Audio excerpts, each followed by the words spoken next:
BWOne here from BWOne.com. I got my YouTube battle jacket on, and this battle is going to be between two tablets, the two newest tablets to come out, the Samsung Galaxy Tab 10.1 and the HP TouchPad. Which tablet is better, the G Tab or the T Pad? Lot to add.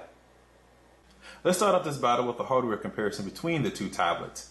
Start off here with the HP TouchPad, which takes more of a portrait approach to it. That's what you're seeing normally with the iPad and stuff like that. It does have a 9.7-inch screen, front-facing camera 1.3 megapixels, no rear-facing camera here. It does have one button here right at the bottom, this is your menu and sort of home button here. Do have dual stereo speakers in portrait mode here. They're on the side, but you turn it here at the landscape, they're right here at the bottom, and there's the best speakers I've heard in a tablet with the Beats audio technology. I mean, speakers here sound really, really good. And you have your volume buttons here, and you have your power button and your 3.5mm headphone jack and your micro USB right here at the bottom for charging and syncing. It's a little bit of a hefty tablet, a little bit thicker than most tablets that are out nowadays. I'll compare it to this one in just a second. Seems like all the weight's kind of right here in the center with the tablet here. It does attract a lot of fingerprints with it with the sort of shiny plastic finish, but it does look nice without the fingerprints, obviously, of course. It has to have a nice sort of very sleek look to it, as you can see there. It is powered by BWOne 3.0 and has a 1.2 gigahertz processor inside of it, a dual-core processor inside of it as well. 16 gigabytes of storage, Wi-Fi, Bluetooth, and there isn't a 3G or 4G option just yet, but those are probably coming on later down the road. Alright, as far as the Galaxy Tab is sort of in widescreen or landscape. That's the approach that they took with their tablet. And you have a front-facing 2 megapixel camera and a rear-facing 3 megapixel camera right here that can record in 720p as well. It's very thin, as you can see, thin and very light. One of the thinnest and lightest tablets out there right now. It's an Android 3.0 tablet. It does have an NVIDIA dual-core Tegra 2 processor inside of it, powered at 1 gigahertz, 16 gigabytes of storage, Wi-Fi, Bluetooth, and there isn't a 3G or 4G option just yet, but those are coming down the road. This is the Wi-Fi option right now. I know Verizon is going to be offering the 3 and 4G versions of this coming up real soon. Here at the bottom you have a proprietary connection port, so there isn't a USB port. You have to use Samsung's cable and docks and connectors when you want to connect stuff to this particular tablet. You have speakers right here and on this side as well too. That's how your stereo speakers work, to here on the side. Right at the top is your power button and your volume buttons and the 3.5mm headphone jack. And we'll do just a quick sort of side-by-side comparison between the two so you can see sort of the difference in size. You can tell how much thicker the HP TouchPad is compared to the Galaxy Tab and how much more it kind of weighs. You can see. Now they're both pretty much fingerprint magnets in the front, but on the back you have sort of this nice sort of white finish here with this one, and it sort of has a fingerprint magnet finish right here on the back of it. And like I said, this is a lot lighter of a tablet than this one is here. So that's pretty much the hardware between the two of them. I think I would give the edge to the Samsung Galaxy Tab in terms of hardware design. Now, let's check out the software. The Galaxy Tab does run Android 3.0, and the touchpad runs BWOne 3.0. Now, the differences between sort of their home screens here, as you can see here, this gives you notifications, though you can't interact with it, at least gives it to you there. There really isn't any interaction with the home screen here outside the lock buttons, which pretty much operate the same exact way. Alright, so when you open it up here, now this runs BWOne 3.0 with the touchpad, and there isn't any multiple desktops that you have here with the Galaxy Tab to choose from, so there isn't really a lot in terms of customization in BWOne really outside of pretty much the desktop here itself. But pretty much they both pretty much run pretty well, pretty consistently. Neither one really has a whole lot of apps right now currently in the App Store. That's one thing that I'll have to say neither one of them have. But we'll do a quick comparison of the browsers. We'll open up the browser here, and we'll actually open up the browser right here. I'll close that out. Open that up, and we'll both go to BWOne.com. I'll actually change this to widescreen. I like to call it widescreen landscape, but we'll go to, and we'll bring up the keyboard here as well too, so you can see differences in the keyboard. The keyboard's a lot more, let's say the keys a little bit more spaced out on the 10.1. That could be just because of the bigger screen size between the two of them, but they both provide pretty good keyboards. So we'll go to BWOne.com, let that load up, And then we'll check out some Flash content as well too, because both browsers do support Flash.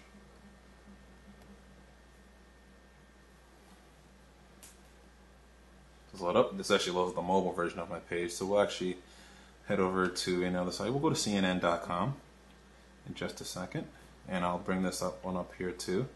That's a site with a lot of content, Flash and all those sorts of things. And I try to hit them at the same time to see which one goes faster. And go.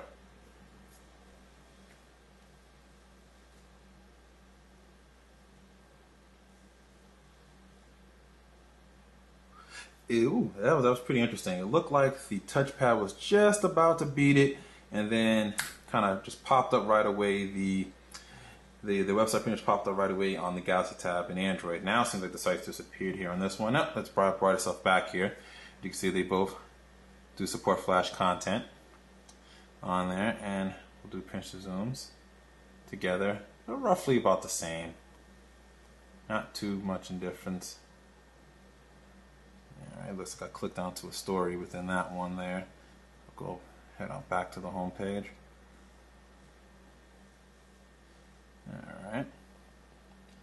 So that's pretty much a look at the browsers, and we'll look at them in landscape mode, portrait mode as well too, because this also has portrait mode. Take a look at the browsers here. You can see image zoom.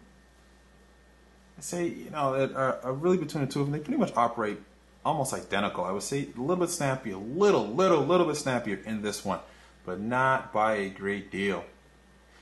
Software update on the WebOS one can make it just as responsive.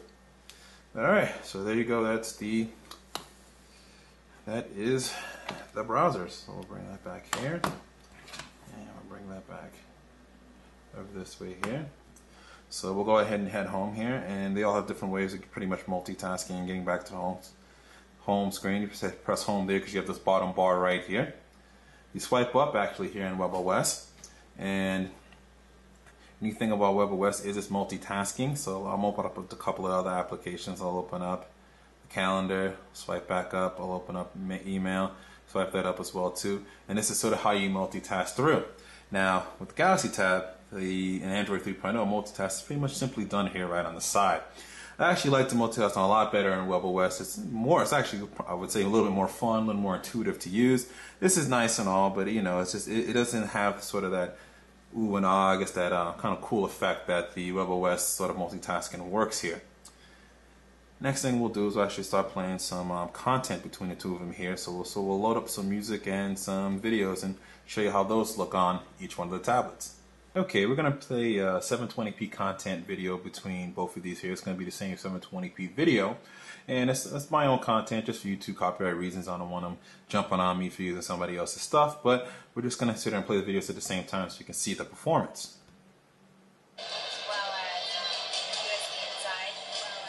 You can see that kind of jumped up right away here on the Galaxy Tab.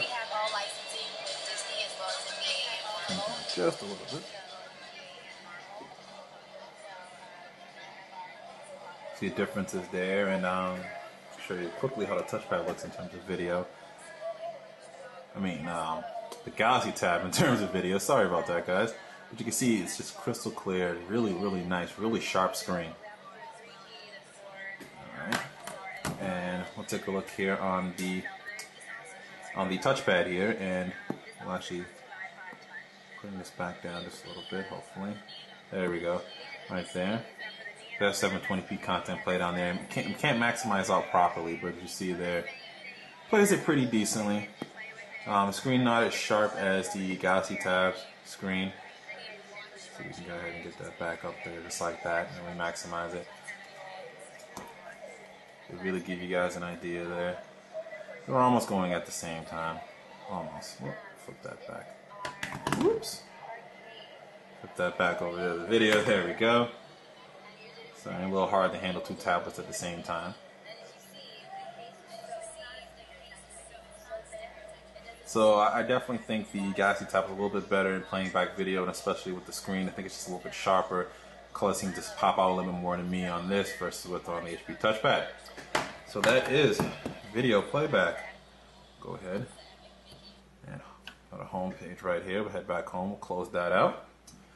Now, I showed you guys sort of how multitasking works, and as you have 5 desktops here, so you don't have to clutter up one desktop with a ton of stuff on. You can customize it as you want to. You can bring up the apps, show you how the app drawer sort of looks there, and apps as well here too. And you get your different settings and stuff like that. App drawers pretty much are exactly the same. Not exactly the same, but you kind of get the idea. App drawer is an app drawer. And things when you want to add something to the desktop, customize widgets and stuff like that, you can just kind of throw it right onto there, and now you have it there, and you have all the ones you want to customize. You really don't have an option like that here. Closest thing you got here to sort of organization is grouping. You can hold down one card and put it on top of another. You can put them all on top like that. Notifications are virtually pretty much kind of run very similar to one another. Notifications for the Android 3.0 is right here at the bottom. As you can see there, notify you of different things, and they'll stack up accordingly. And you hit the little clock there. It brings you all the different controls and options that you can do, just like that. Similar to up here, you have your notifications right there, and as they come up, you can kind of swipe between how many notifications that you have.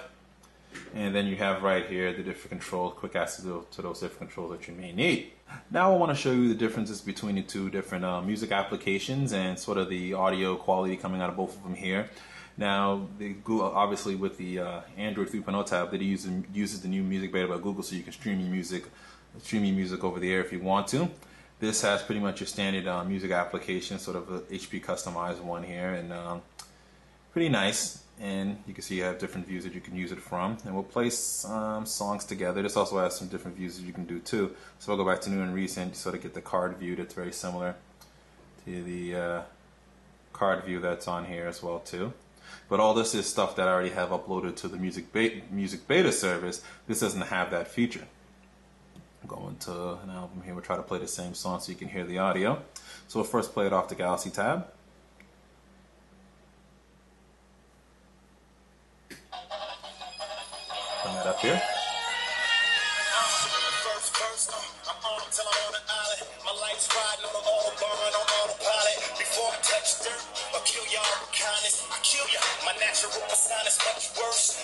There we go. That's on here, and this is on the touchpad. Let's bring all the audio up here, and we'll play. Play the right song. Second here to play. There we go.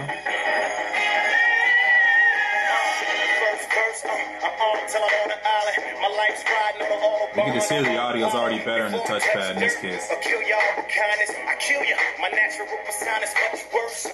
Alright, you can already tell the audio just coming out of here is a lot better, especially with the Beats audio technology on the touchpad versus the Galaxy tab. But I think the player is just a little bit better here inside of the Galaxy tab here, especially with the music beta by Google service. I can stream my content from all the stuff that I already have uploaded. Automatically shows up within here. There isn't really no hustle fuss with that. As with here, they may have something that might come out for that with WebOS, but right now I have to sort of side load it, drag and drop my content onto here to be able to play it. But that's just the music applications there, and I just wanted to show you that. And that's pretty much the software comparison between the two of them here.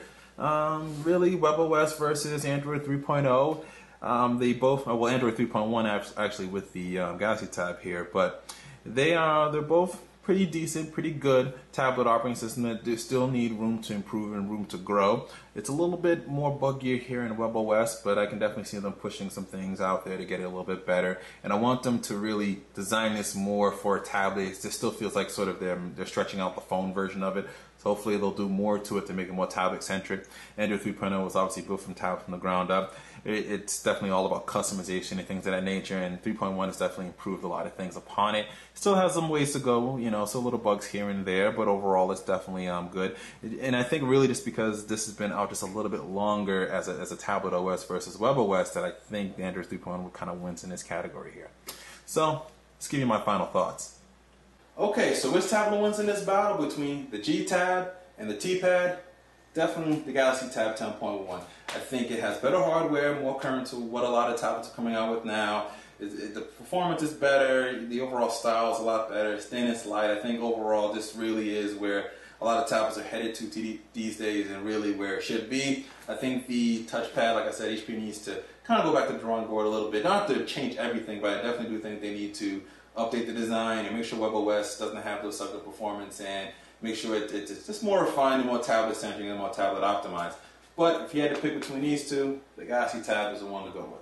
So this is BWOne from BWOne.com reminding you, subscribe to our YouTube page, follow us on Twitter, become a fan of our Facebook fan page. Also check out our main site where we have this written review. All the links to those in the description. And as always, live your tech world in high definition.